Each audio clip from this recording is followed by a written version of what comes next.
Hari ini mau review meja camping ya. Jadi bagaimana kita mau pasang meja camping. Biasanya meja camping itu ada dua jenis, yang besi macam ni dengan yang kayu lah, yang macam nature high, yang egg roll macam tu. Jadi biasanya besi dia datang dengan satu bag, dia ada kaki dia. Juga ada yang boleh expand, yang ini tidak boleh, ini yang jenis rendah lah, yang tidak expandable. Dan juga kita ada yang ini untuk diletakkan nanti, dipasang meja dia pada batang tiang ini. Oke, yang pertama sekali kita akan bermula dengan membuka lah, yang ini agak senang, cuma buka saja, agak-agak size-nya, tidak kira lah.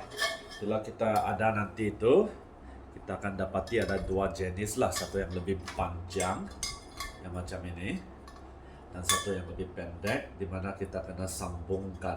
Ada dua bahagian lah sambungannya, dan dalam lubang sini ini kita akan masukkan dengan bahagian yang telah ditetapkan lah. Ketiga-tiga endpointnya memang ada supaya dia stable. Oke, jadi kita masukkan dulu yang pertama.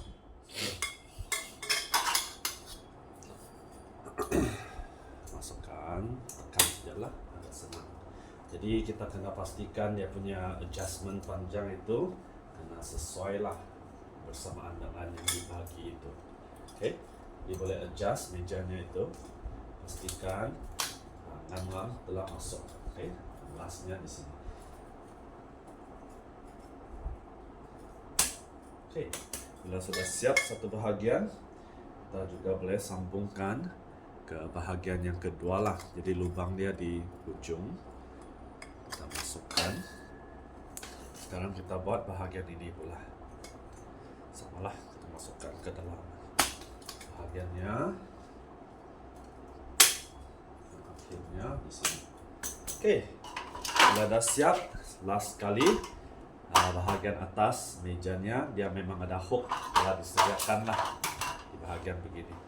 Oke, jadi saya sudah buka sekarang bahagian ini.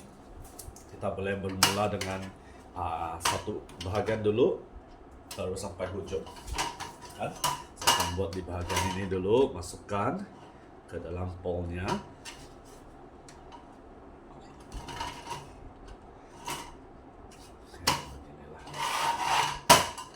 Oke, lepas itu masukkan di sini, tengah juga.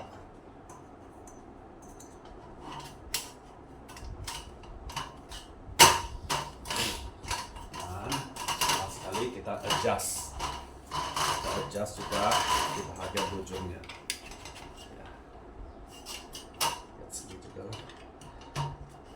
Jenis yang ini dia boleh adjust sedikit, boleh pergi kiri ke kanan kah.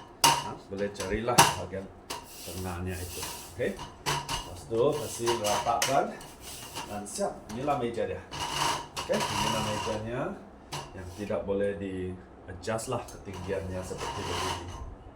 Oke, thank you.